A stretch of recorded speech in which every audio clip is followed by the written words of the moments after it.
So if you can take care of that, that would be great. Okay, welcome again to all of you. Thank you so much for coming. It's really great to see the number of people who are here. So that's very exciting for us. And did you hit the record button? Camille, did you hit the record button? Don't worry about it. Okay. So now this is my formal start. So everybody hold on to your hats because here we go. I want to welcome you to a special edition of 16 Rivers Presents. And I say special edition for the following reasons. Our reading today features an integration of art forms, in this case, poetry and painting. Our reading today features a mentor and his mentee.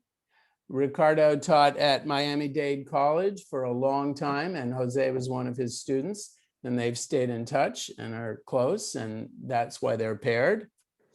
Our reading today features poets from two of the wildest states in America, Texas and Florida. They are wild. Our reading today features technology, jousting with challenges of our current situation, as in, you can already see, Jose is trying to dial in with a phone somewhere on the road, having been forced out of his home by climate change. That's not exactly true, but I thought it would sound good. And Ricardo will be presenting a pre-shot video. He's going to introduce and say a few words about, and then you're going to see a pre-shot video, which allows the paintings he's writing about to be superimposed as he reads. I know for many of us, and especially poets, technology is the challenge. But today, it's starting out a little rocky, but we are hopefully going to turn it to our advantage and beat it at its own game. As many of you know, 16 Rivers Presents is a bi-monthly series produced by 16 Rivers Press. We're a Northern California collective, and we publish usually two new poetry books every year and foster a culture of poetry in Northern California, and now with technology beyond. We do have an annual submissions process that starts in November and ends at the end of February. So if any of you are out there looking for a home, we encourage you to send manuscripts, but of course, no guarantee that we'll take them, but send them and we will review them. That's what we do. That's what we're in the process of doing right now. We are a nonprofit. We have no paid members. So I would encourage you, if you're the kind of person who donates to nonprofits that you appreciate, go on our website. That's 16rivers.org.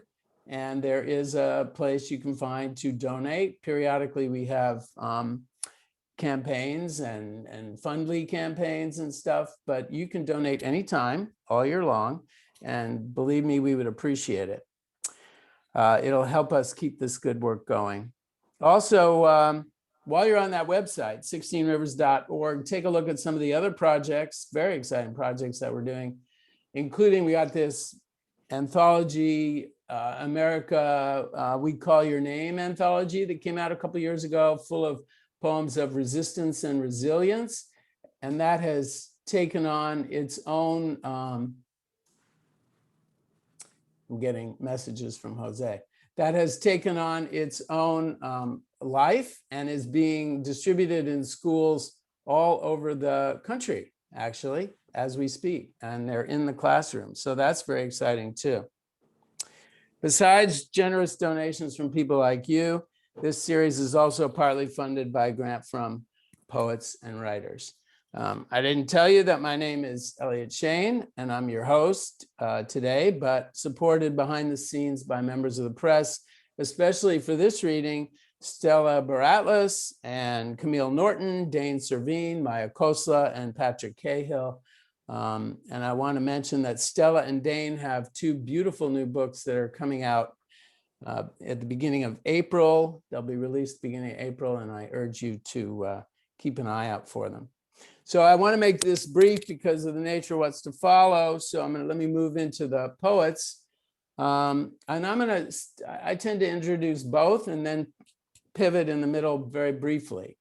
So Jose Luis Gutierrez is a wildly imaginative poet who recently relocated to Austin from our own Bay Area. His most recent book is The Motel Entropy and Other Sorrows from Pariah Dog Press. Jose grew up in Panama, is also a musician. The traditions of surrealism and magical realism are alive in his work, as I hope you will hear. Given that poetry and the attention we must pay in order to appreciate it is a way out of our current dehumanizing technoculture. This is me being highfalutin, but I believe it. And into the light of a fuller human awareness. So I want to offer one line from his poem here, which alludes to the myth of Daedalus and the Minotaur. This is the line from one of Jose's poems. He continued following the orange string out of his stone prison. So it sounds kind of simple, but boy, I think that's a beautiful metaphor for what poetry can do to lead us out of our personal and collective prison and into the light. Following Jose will be Ricardo Paulosa, whose books of poetry from Carnegie Mellon Press have been widely praised. Ricardo has been published in American Poetry Review, Plowshares, Hudson Review, Virginia Quarterly, Southern Review, many others, but he would like me to give a special shout out to the Birmingham Poetry Review, which has been especially supportive of his work. Ricardo is also an established art critic, which makes his integration of poetry and painting particularly informed and insightful, as you shall see and hear. Here's a first line from one of Ricardo's poems called Artemis, View of Actaeon. Here's the line. I'll read it slowly. Had he lingered in his gaze, he might have stayed a man, for the luring would have blessed him, that dogged stare through leaves upon the sudden feast. That line deserves multiple readings. So if you want to get his book, that's from The Turning, which I think is his most recent book, The Turning, also Carnegie Mellon Press. And while I'm showing books, here's Jose's The Motel Entropy. And let me, could I just say that Jose has been able to join us. And he is really trying to connect. So let's see whether he's really in. Okay. So he actually was able to see you on his phone. So he landed. Jose has landed. Well, we have yet to see him. Okay. Well, let me also add that if you have comments. Hey, Eliot. Yeah, there he is. Jose, you're here. Suddenly, I have beamed in, and the Okay. audio is working. Audio was not working. I had to download Zoom. I was going to do this on my tablet because my phone kind of sucks.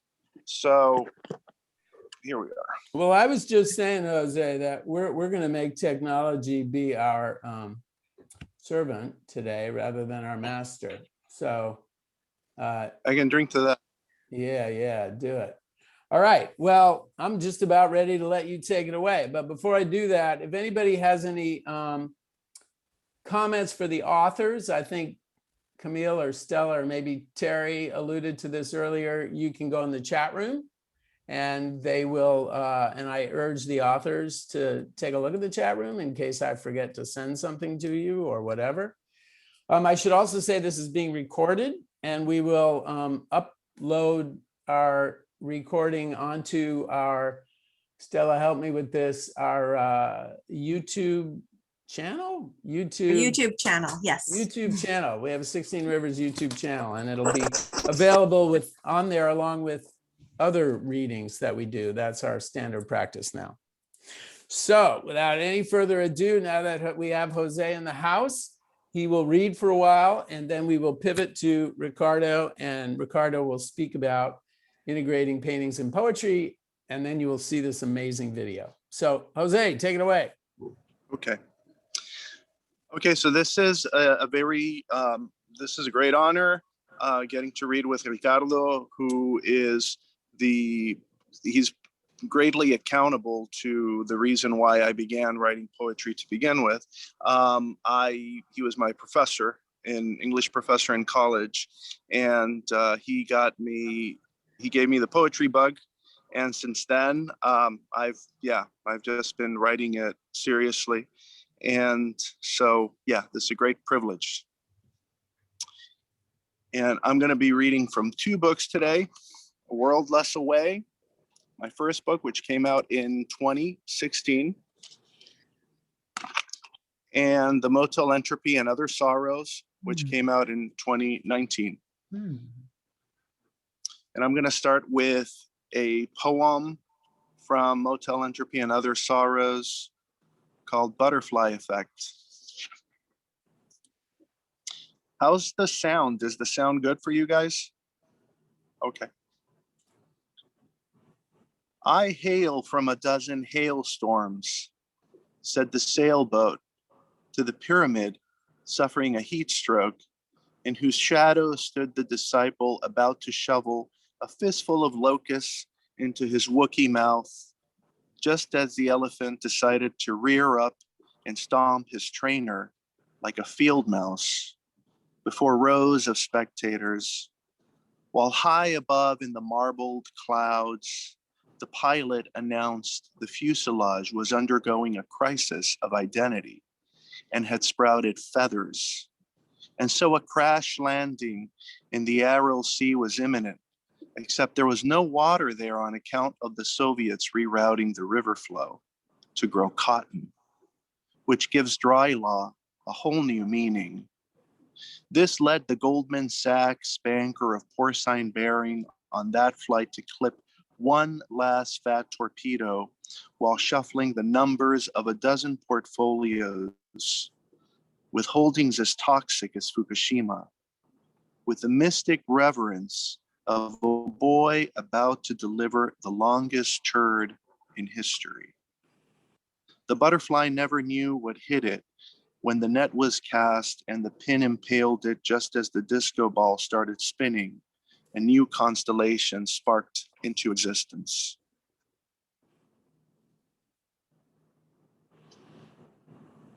Wow.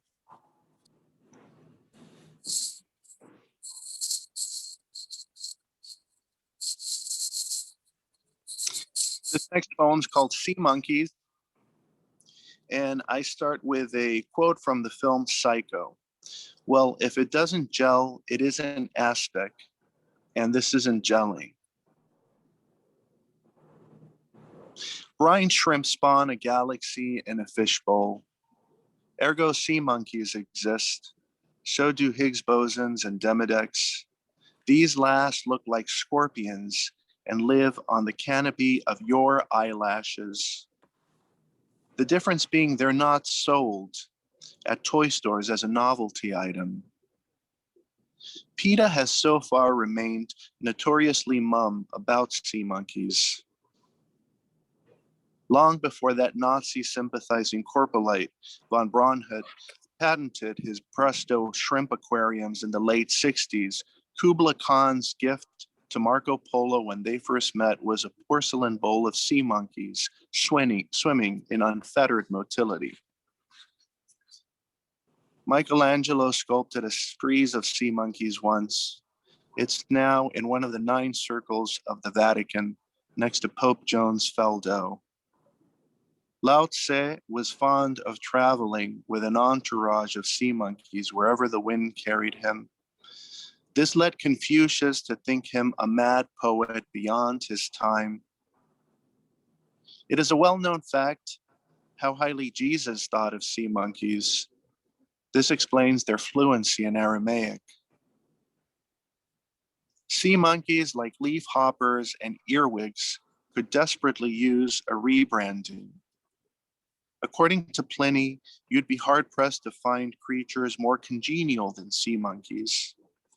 In this sense, they fall in the same category of barnacles, bonobos, and Wallace Shawn. I'd wager anything my dinner with Andre would have scored a spanking 10 on IMDb if only sea monkeys were in the cast. There's a UPS package that arrived from Omaha yesterday from an unknown sender. I fear the worst. I'll say it once more with bated breath. Sea monkeys exist.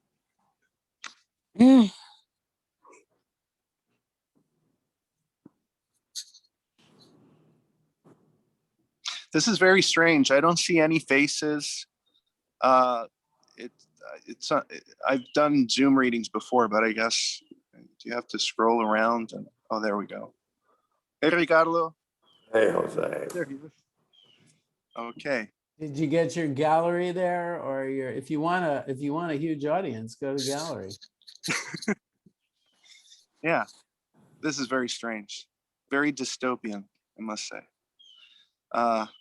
Okay. This next poem is inspired by the great Chilean painter, Roberto Mata.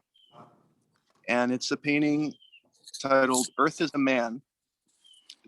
This is a sonnet in tribute to that, an ekphrastic piece about that painting, which is where he wanted to capture the energy and the invisible world of subatomic particles. And it's a very kinetic painting and just really great movement and color in that painting. And so this is what I wrote about it. Sure as loss follows plenty, what the eye sees could only have been scored by the mind. The elements roil in their apogee. Water boils its magma, land's gold spills like wine. Sky bursts its cerements.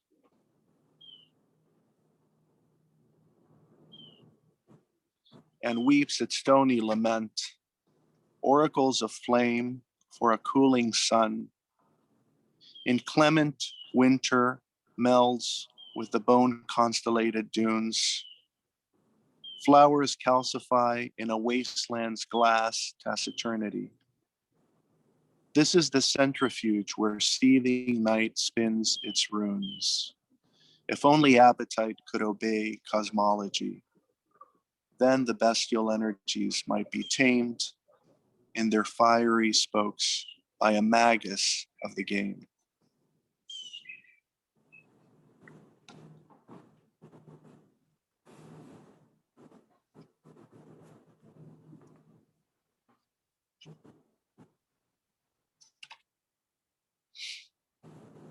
This next poem's Ode to Mountains.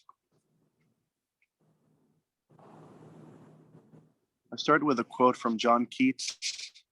There is not a more fickle thing than the top of a mountain. I'm wary of the serenity of mountains. Their edges are too well drawn by the sky. There's no trace of unrest in their majestic sprawl. No evidence of the contrary forces of pressure and the gamble of tectonics that spit forth their ineluctable rise. Rivers and their glassy onyx serve as their vanity. Renaissance architecture invariably ate their scale. They anchor perspective with the myth of horizons. How many times didn't Mount Vesuvius, proscenium a gaze in solace of weather, or the myriad vicissitudes to the denizens before belching their molten fate? Some days their behemoth slumber embodies a blue delineation, a painting inviting birds to crash into the mouth of sky. Other days fog's milky anaconda strangles their girth into something like love. Over the ocean, their islands, floating away with the world I once felt so firmly rooted in.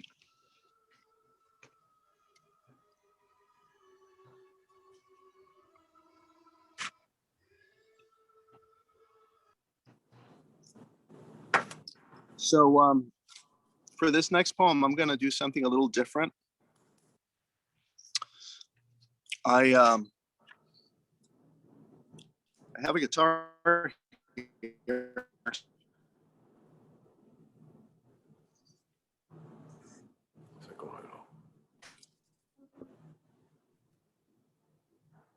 Jose, when you picked up your guitar, I think we lost you. This Come back. is, Oh, there you are. yeah. You hear that? Can you hear I that? can hear. Yep, we can hear. Okay.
This part might be a little loud.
So that's my favorite rock and roll guitar player of all time, Eddie Van Halen. And I wrote a poem in tribute to him. Actually, I wrote the poem before his passing last year, but his passing was as someone who's loved his music so much and was such a part of my formative years. Yeah, I had to write a poem, and it was a terrible curveball thrown by the wonderful 2020. So I call this one EVH. And I start with a quote from one of Ricardo's poems, which is called Pachu Trumpetus. A fantastic poem, by the way. I encourage you guys to seek it out on the interwebs. I am the exaltation you cannot tame by resemblance. Man was punished to voice. I am the sly recompense. Summer has a brown sound. Red, white, and black stripes sing the body electric, where lightning has struck a surgically altered Fender Strat body. A supernova melting the speakers in every 14-year-old's bedroom. Two-hand tapping is the way aliens play the guitar. Never mind that shit-eating grin that says, I play these hairy licks like breathing. An ice cream man in every lady's driveway, tailgate parties stretching out for miles. Jump is the tune Mozart would have killed to write. Exuberance blows smoke rings against the stage lights and holds his cigarette at the nut right before taking a solo that tears the primitive out of me. My best gig, his dad once said, was during the war in a train station while the bombs were dropping everywhere. Music, the only thing to give us shelter.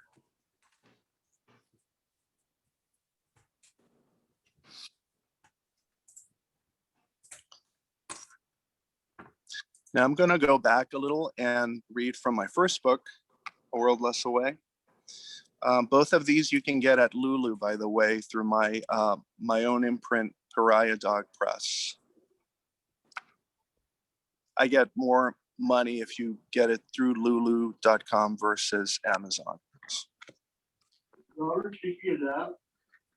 And as one who is actively boycotting Amazon, I encourage everyone to do the same.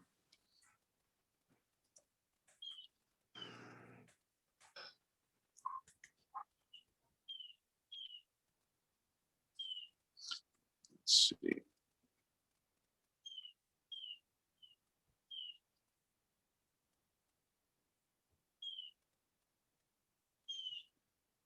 This poem's called Leap Year in the Harrow.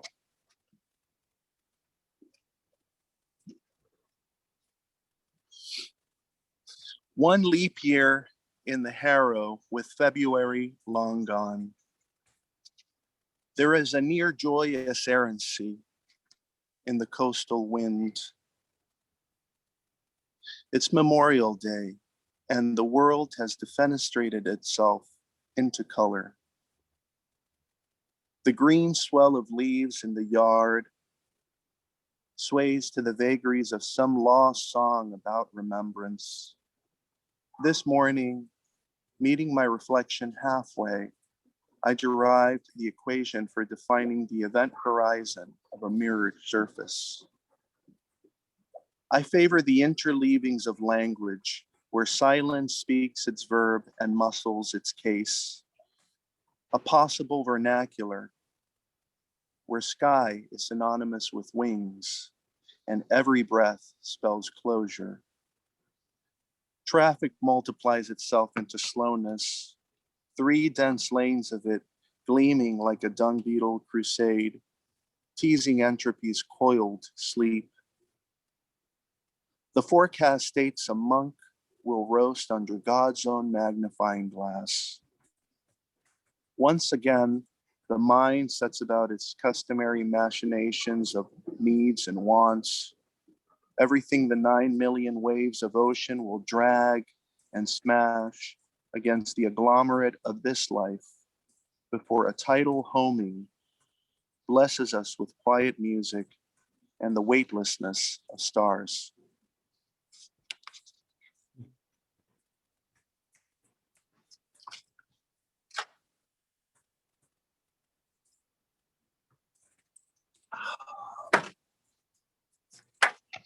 This next one's called Last Wish and Testament.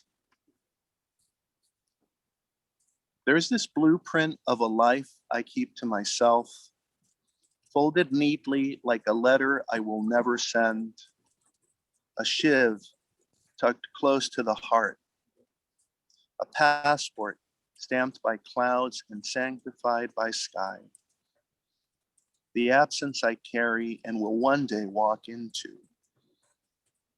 A blueprint for the sake that there are blueprints, rhizomes, galaxies, and breathing. This undeclared wish that the life I've lived without one has been somewhat kind and mostly beyond reproach. My hope in case of rain to find your day of sun. Once there to plant a garden in our long dry bed of silence and ignite into blossom.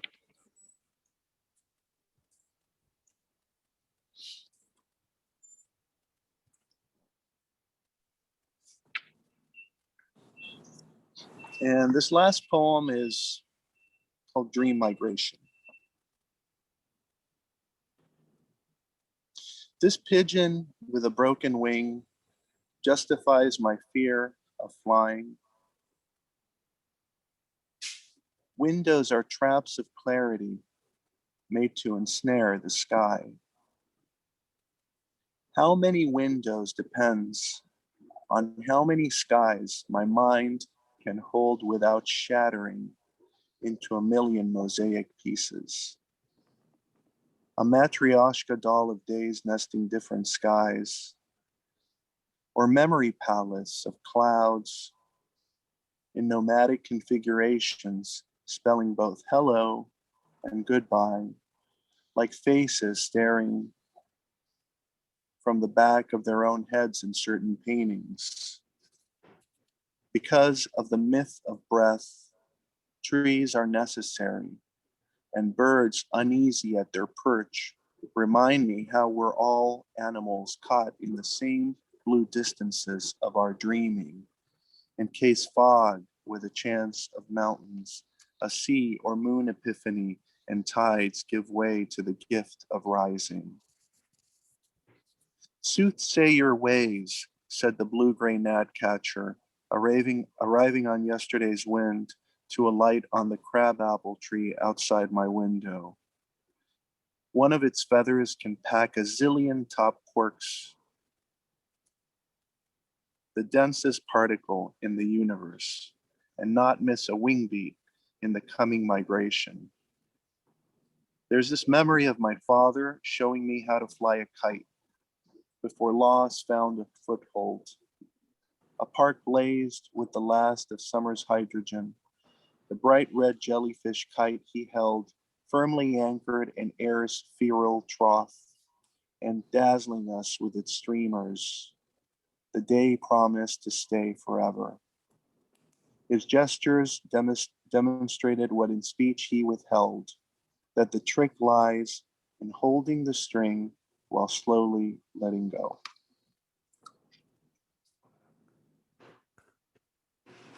Okay, let me speak for everybody, or at least for most. That was really interesting. The hawks were interesting, if they are hawks. The guitar was great. But I urge you to go to the chat room and see what people said about some of your lines, because it kept popping up for me. And there was a lot of exuberant response to some of your lines. And the one I will offer for everyone is tears the primitive right out of me. So thank you. Okay. Thank you. So stay safe over there in Wild Texas. And we will now pivot to Ricardo, who is going to introduce a video, which I will then screen share for all of you, so that as you hear him read, the paintings that he's reading about will periodically be superimposed, so you can really track the poems as they describe the paintings. So let's hope it works. Ricardo, you there? You want Yes, I to am. introduce yourself a little bit? Hello. Whoop. Ricardo, can you unmute You're yourself? mute. You're muted. Muted. Can you hear me now? Yes. Okay. My name is Ricardo Pau-Llosa, and I'm here in Key Largo, Florida. I love hearing Jose's reading. Made me very proud. Remember when he was a student, and I've seen him all these years blossom into a poet of great originality and strength.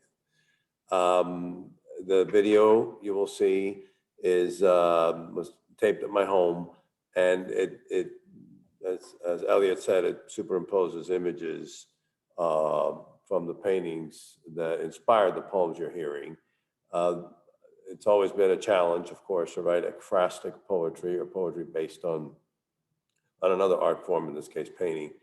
And the trick, of course, was to not write what I also do for a living. Apart from teaching, I'm an art critic and a curator. So the poems, I hope, don't sound like art criticism. And they try to take off from the world that the painter has produced into another world, a parallel world, which is in the poem. Well, that's all I've got to say about the process. So, Eliot, do we take off with the video? Yep, I'm going to take it away. So y'all just give me a second here because it's complicated, but maybe not that complicated. And let's see. Do you all see my screen? Yeah. And Yeah. hopefully you hear it. So I'll click it and enlarge it. And if it's a problem, I'll have to go back and start again. My name is Ricardo Pau-Llosa, and I'll be reading poems of mine, many of them, or most of them, based on works of art. I am in Miami, Florida, where I live. First poem is titled Wedding, Port-au-Prince, after the painting by Wilson Bigot. In the painting by Bigot, a wall has dropped to let us watch the feast of drink and gossip. Strokes of guests bubble up the window as dancers scroll the horizon of the painted living room. The scene makes us hear the celebrant trot and gaggle and taste the scandent mounds of food. Next door, the groom and bride sit neatly on their bed and take refreshments from a gallant girl. In this deaf scene, touch unfurls the numb dress hung and the quilted spread. At center stage, the jilted turns her face to find a world within this broken place. Eva Tropical, or Tropical Eve, after the painting by Mario Carreño. We know Carreño dreamt the faceless nude, one breast exposed, the other draped in hand. Though her poise be angre, she made her stand outside the window with all of nature at her back. Our view's been left inside, framed by sill, making the pages of the scene incongruous. She ought instead be the master of the room, serene in shelter, and we, in eyes wrought wild, the honed men the forest could not hold, animated to take on the burden of multiplicity. Who wouldn't father guardianship and myriad duties to be watched in love by a woman with no eyes? This next sonnet, those two were sonnets, and this one is as well, is titled Soldiers Washing, 1927, after the painting by Stanley Spencer. Even washing is a task in war and daily life. The warm and poor, the fresh linen, the hourglass of soap in its melt, telling us how our tired flesh gleams to fiction renewal. Time is at war. We are meant to lose that we may grasp what we know, the waste of passioned effort. The soldier nearest to us dunks his face in the bowl, a murky foretaste of baptismal death. This halo we discover from which he'll surely rise, suspender cords rhyming the sink. Next to him another rings the towel and turns his head toward Bellona, not incongruous, the patroness too of the trench of days and the hearth's duress. Bellona is the Roman goddess of war, apart from Mars, and one of the soldiers is washing his head. He's got all this shampoo, and it looks almost like one of those helmets that is often portrayed in depictions of Bellona. This next one is based on a wonderful painting by El Greco, the great Greek-born Spanish artist. The painting is called El Expolio, the Disrobing of Christ, after Domenicos Theotokopoulos. The heads rubble together like bitter scraps of once life moiled in a spring flood. But it's the captive, dressed in his own blood, who is dragged, bound. His eyes are the traps of the spirit. His body and hands shepherd the lamb of moment to the patient end. From mid-scene, an arm arches toward us, fingers accusing the prisoner, and, past him, us. What damns the hostage is a mystery to the snarl of faces, churning the surface, but locked bleak within their private minuscules. Their growls and fists demand precious little, a chance to get a few paces from spectacle, some cloth. The convicted one alone knows the reason he's rejected. He is a foreigner, in land as in purpose, a mad king, a kindling cradle.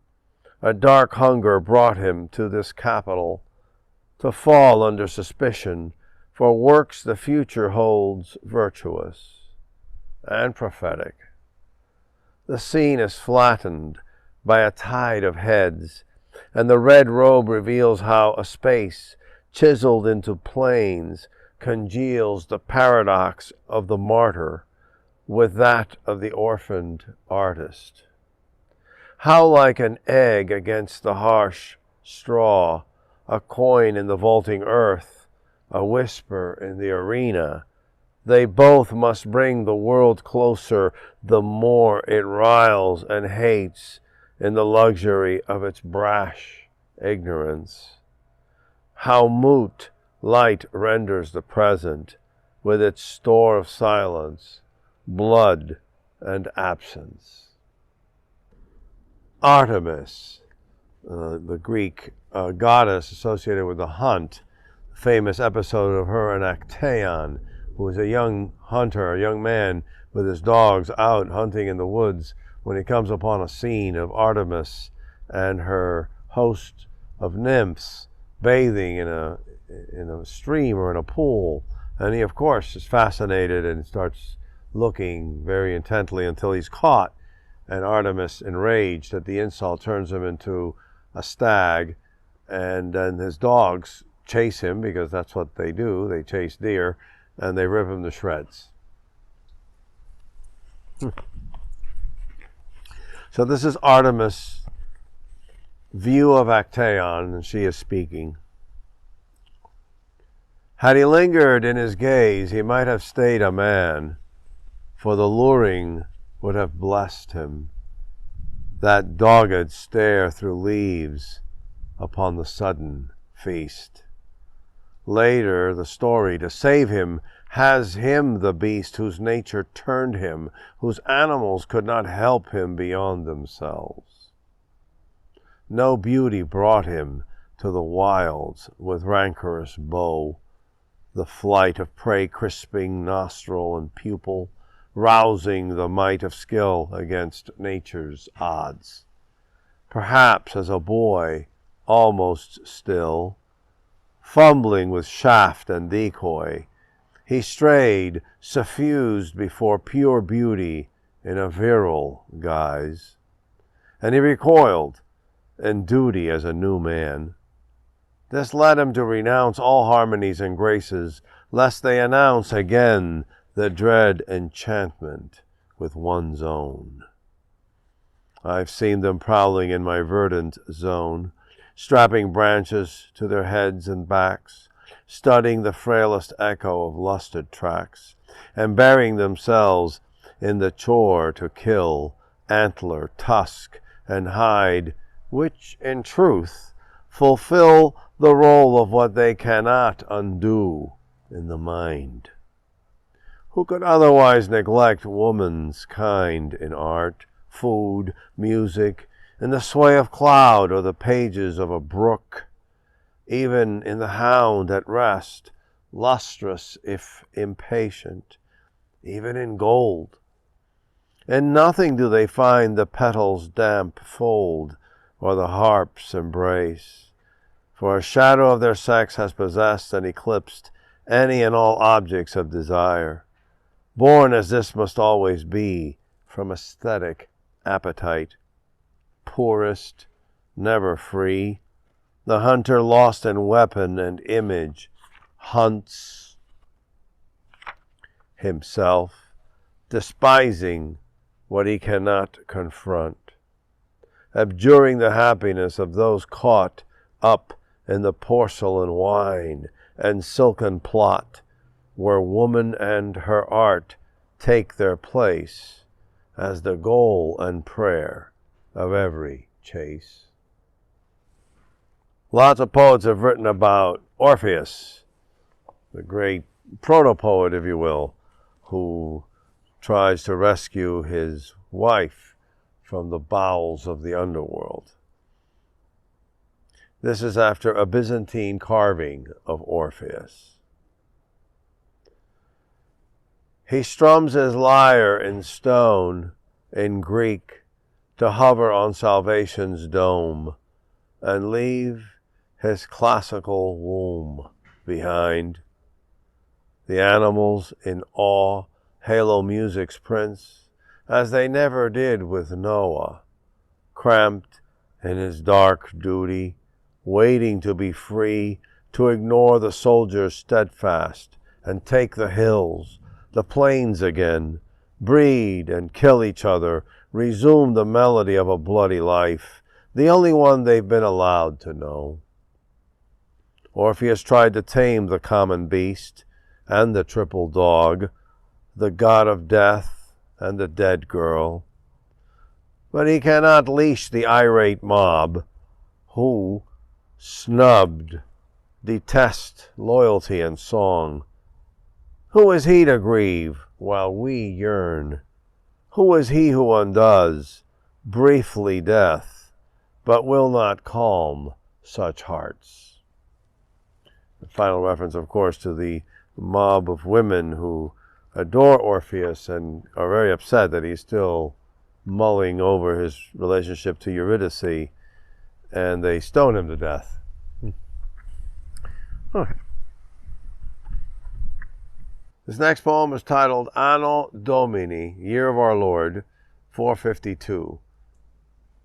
It is in that year of the Common Era in which Attila the Hun and his armies descended on northern Italy and besieged and took the city of Aquileia, the second largest city in the peninsula after Rome, and destroyed it. The reference is to Stanley Spencer's painting of an aquarium in a backyard. It is not the fish, their fate inscribed in glass, nor the shrill of lights on scales that draw us to the aquarium in Stanley Spencer's Boat Builder's Yard, Cookham, 1936. Two goldfish cryptid, staring out next to a stone that cannot hide them. It's been left on the tiled patio before a brick garden wall, and desert succulents among rocks propped like polite rubble, coral and travertine chunks, anthologizing shells and detritus that annotate the gladly if unwisely forgotten. Beyond, like flotsam petals, boats mire the bank of a river, sure to hold its tongue through the coming war. Beasts, we are told, presage calamity, and so these fish might dream their dim parcel a palace. Legend has Attila, siege tired, reading victory in the sudden flight of storks from Aquileia. Its refugees would found Venice. The fish burn against the gravel gray like flares above a trench. All is alien to us in the tank, except that brethren ground. It is the bottom of the sea which makes it ours. This next poem is titled The Idea of Order at the Metropolitan Museum, and approaches the subject of online dating and meeting someone for the first time. It also, of course, references the famous poem by Wallace Stevens, The Idea of Order at Key West, picking up a lot of those same motifs, the role of the artist and art in changing our common reality. And instead of the sea, what we have here is Johannes Vermeer's A Young Woman Asleep. That's the reference that they're both looking at. The man and the woman who met online decided to meet at the museum, to sublime in sync. A good start. But she lied on the form about loving beauty that never dies, and was bored. Overly eye-opened bored.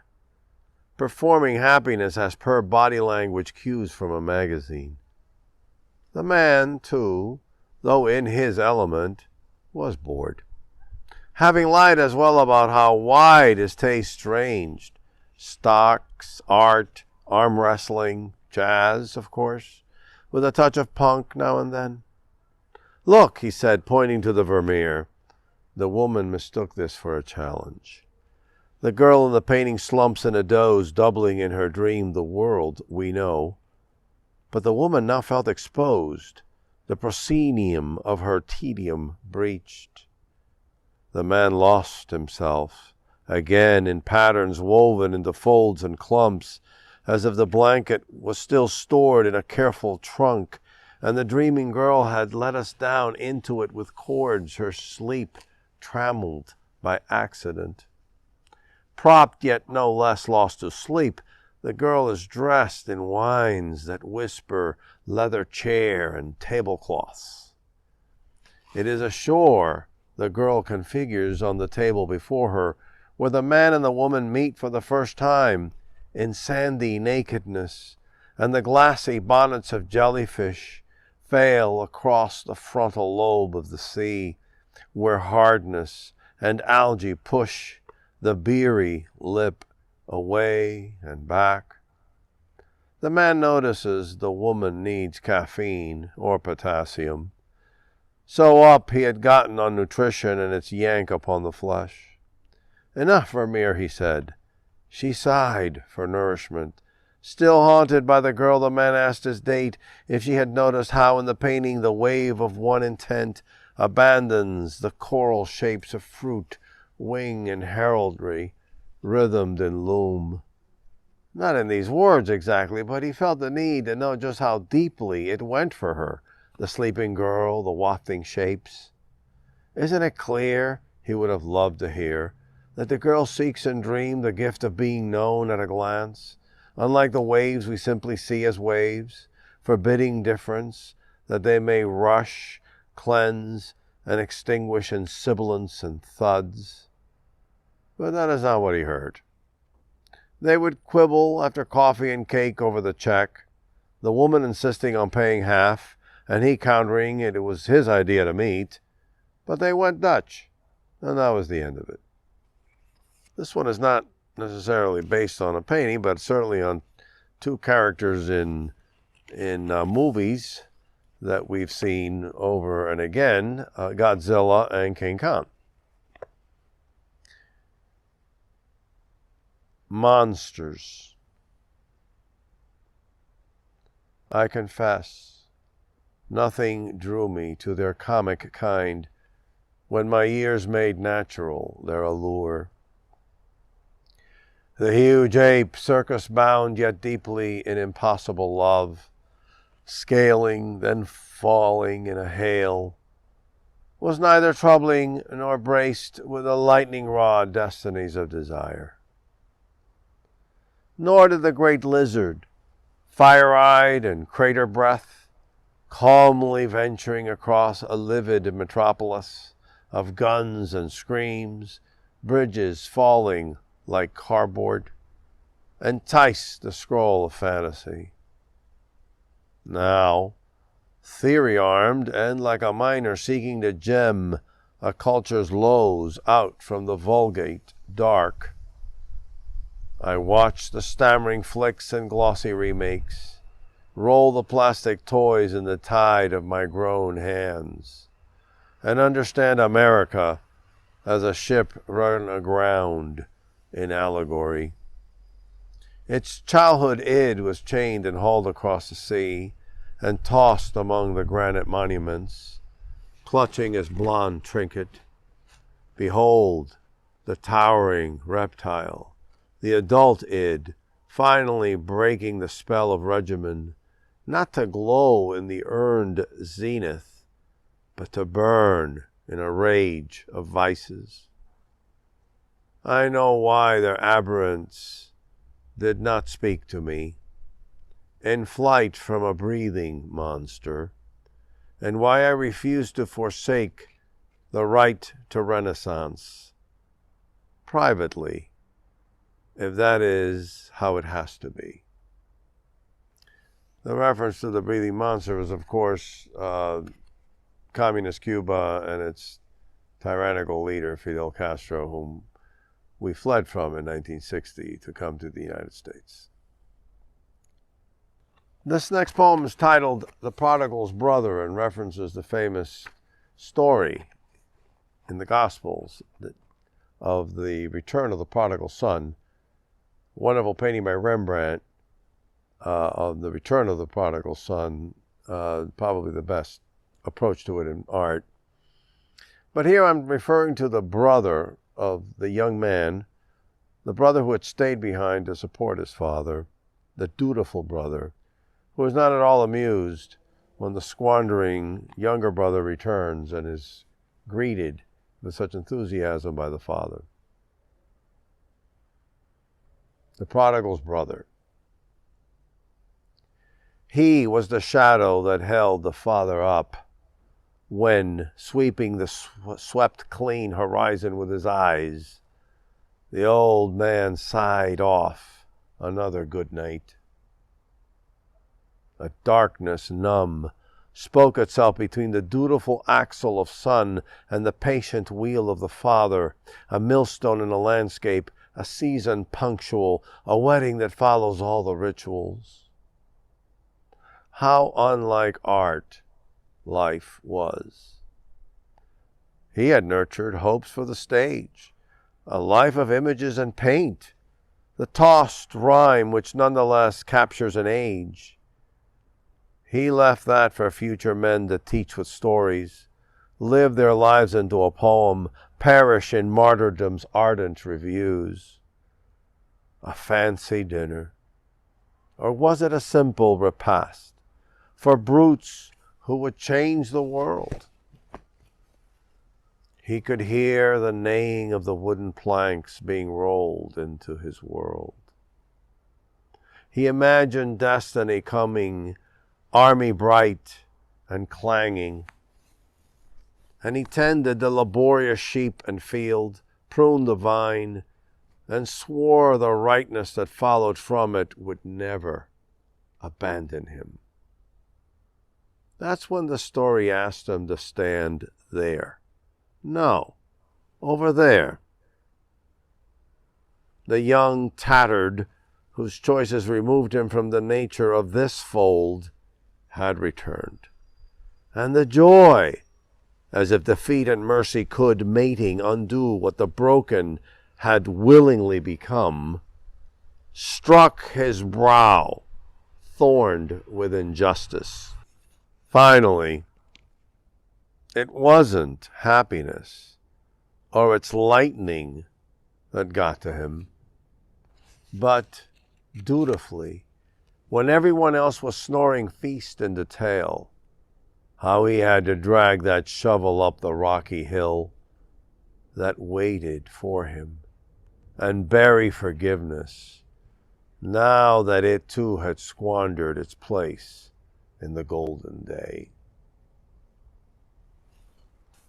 These are all from a book titled The Turning, which came out in 2018. And I'd like to read a couple of things from a previous book, Man, the one that came before it, that came out in 2014. Both of these are from Carnegie Mellon University Press. This book's titled Man, and it has a central character throughout, which is a secular man, the events of whose life intersect, coincide, reflect with different moments in the Hebrew or Christian scripture, in the Bible, in other words. This poem is entitled Gethsemane Man. Tuesday, 2 a.m. The man stops at a red light in the snore of suburb.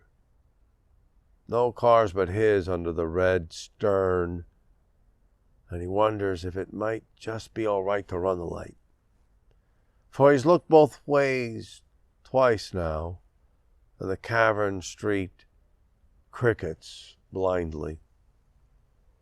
But law is law, and he clutches the wheel in the eternal, unfeeling stop when he sees a light coming on the left, slowly. And this justifies his waiting in obedience, sitting in invisible irons. He is ready for joy when the car slows 2 blocks away, then turns right. And the man is now slapped by empty hope, panged into judging himself the fool of measure. For truly there is no one else in sight, or so disposed to weigh night against night. This next poem is titled Transfiguration Man, referencing the episode in the Gospels of the Transfiguration of Christ on a mountain. To please a new girlfriend, the man climbed the horse, grabbed the reins, and kicked his heels into the animal to get him going. Kids and housewives took the younger steeds, but the man, being his first time in all, wanted an easy ride through the Rockies. Blind in one eye, pissing every 10 feet, the horse he was on fell behind the others, so that soon he was alone among the aromatic trees and brooks whose tormented rocks jagged up like cubist teeth. The trail guide had turned, seeing the man and his horse locked in their place, and hollered, "Don't worry, the old guy knows the way back." The man wasn't sure who he meant, but there he was atop a beast who stared into a nearing abyss, cocking his head toward his good left eye, slipping on pebbles, and just when the man was sure he would plunge 1,000 mounted feet and die a newsworthy death, the old guy turned left and headed back to the stables, where everyone took a deep breath. The rest of the man's life was filled with sporadic joys and lasting sorrows, which made everyone and everything seem increasingly cellophane-like, a shimmer, a mist rising from torn water, or a cloud snagged on pine and cliff. He always wondered if he hadn't fallen off the cliff with the old stallion, and when would he finally know how trite these life-in-a-second plot endings were, or if they were the only ride in town. Ask and you shall receive, man. The man slumps alone on a cement slab in the college plaza, where the night students forage for junk food. A woman in lavender scrubs bangs on the machine that dispenses chips and cookies next to the soda pop and the protein drinks. And she hopes her fist will make the chip bag trapped in the dented spiral fall into the belly with the snap door from where she can retrieve what she paid for. Although the ghost on the glass that pounds back at her is angry, she has stirred the god of fairness from the bliss of indifferent sleep. Okay, I'm going to finish with 2 poems from the book that came before Man, Parable Hunter, also from Carnegie Mellon University Press. The paintings that inspired these 2 poems are both by Peter Bruegel the Elder, a painter whose works has inspired countless poets to approach them with their work. Hunters in the Snow. From and toward the bitter white they trudge, down the breasted slope to the angled squares of roofs and the green banners of stiff ponds dotted with skaters. The hunters are like the bonfire at the inn's door, of that proud element, and not the fluid cracked by season or the air that lets a scissors of a bird turn and dip. Where's the earth? The gaunt dogs sniff for it. The trees are anchored in it, absent beneath the fallen season that has skirted and drowned the tired ground. All that fruit and grain, all the trembling shades. This is the time to shut away and let men find the world without it. Let them think they feel the ground beneath the anvil of boot. They know the brown, black trees are its ripped streamers. Finally, hulked and gunned and ready for tavern and whore, they swell to know they are earth. But in the coughed vapors, they are the air too. In sweat, piss, and spittle, the water, all 4 elements reel within them, beast but master. And something else, not the shot soul, but what the baked village so daintily speaks. The dwellers gather, yet they dot distances they cannot reduce mountains or the flood gray of sky. Even the village is too small to be noticed by the soaring bird. Yet what else returns home, marked by its choice of bloods? What else can live by a hugged prayer or count the small change of hope? What else can draw blazes from the snow or dance upon the diamond ponds? And now the last poem I'm going to read, Winter Landscape with a Bird Trap, also by Bruegel, or based on a painting by Bruegel.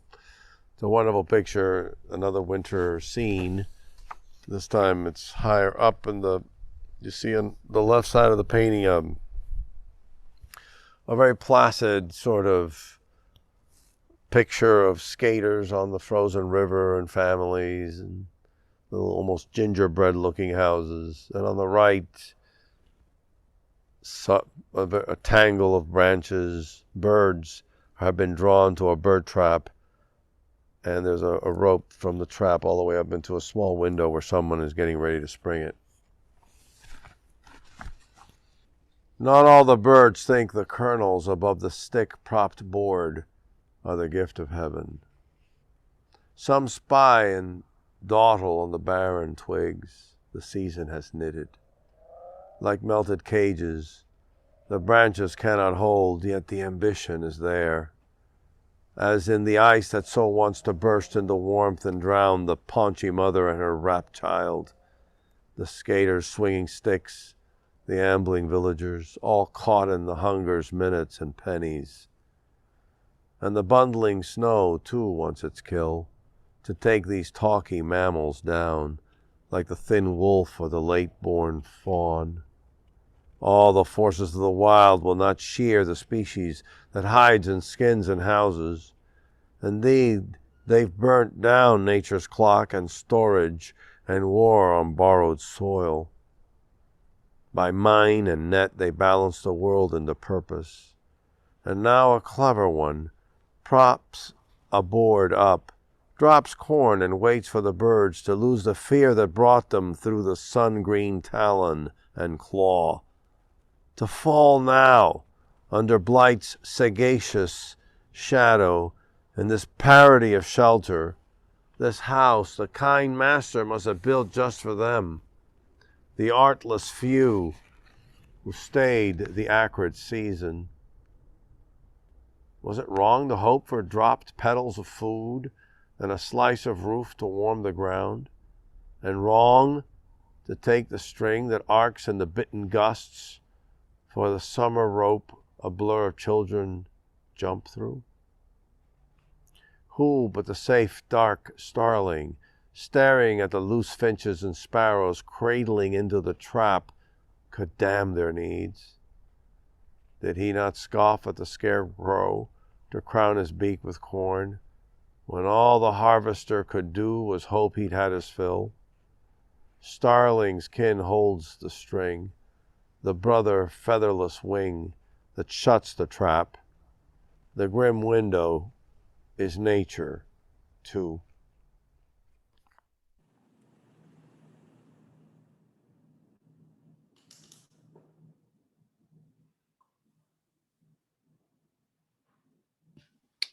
Hey, that was great. To all of you, I assume you can hear me. Can you hear me? Yes. You hear me, right? Two lines I want to repeat that you shared with us. One, I hope those of you listening got the humor and they went Dutch and that was the end of it. I just think that's one of the funniest lines I've heard in poetry. And then the other line, so poignant, is the one alluding to America in your poem about Godzilla and King Kong, that we would burn in a rage of vices. I can't stop thinking about that one either. Anyway, I would like to thank all of you for being here, of course, and I'm going to sign off shortly. We're going to sign off shortly so you can go out and enjoy what's left of this beautiful day here in California, if that's where you are. I hope you appreciate our effort to broaden what we do and use technology and use various art forms, but ultimately stay true to the word, which is, as Jose said, the orange string out of this stone prison. So Ricardo and Jose, if you're still with us, I can't really tell, but thank you so much for making the effort to phone in from a park in Austin, and Ricardo from the Keys at the bottom of Florida out in the Caribbean. We're all wealthier for what you brought to us today. And that's about it. I urge you again to go to 16rivers.org and see what else we're doing. In 2 months, we will have another reading. We will be featuring Ma Shen Win and Barbara Jane Reyes. That will be the last Sunday in April, and that's National Poetry Month. So that's our contribution to National Poetry Month. Again, thank you very much. If any of my co-hosts have anything to say that I missed, please say it now. I think we should all unmute and clap because that was really extraordinary. And I just want the poets to know that we are here.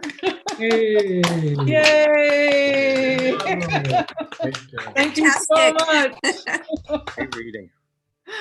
Yeah. It's true. Jose said it. What did he say? Dystopian. There it is, but it also has its benefits, and we are all the richer for it. Oh, you're still here. What? Say it again. It's also I'm struggling to hear you, but I'm glad you're still here. Say it one more time. We're living in very Orwellian times. Ah, Orwellian. Orwell, right? Yes. Yeah, right, Yes, we're right. making the best of it. Hey, Peter. Yeah. Hey, I just wanted to say that the links for purchasing the poet's books are in the chat if you wanted to open up the chat and look for those links. Great Jose. point. Jose, where are you from in Panama? From Cuba. Oh, okay. Say it again. oh, you know what? Okay. Wait, where? Is this better? Yes. Yes. Yeah. Okay, hold on, because now, okay, because I had put, I was on Bluetooth. And I think, is this better? It's much better, Much better. much better. Okay, now I can barely hear you. That's how it goes.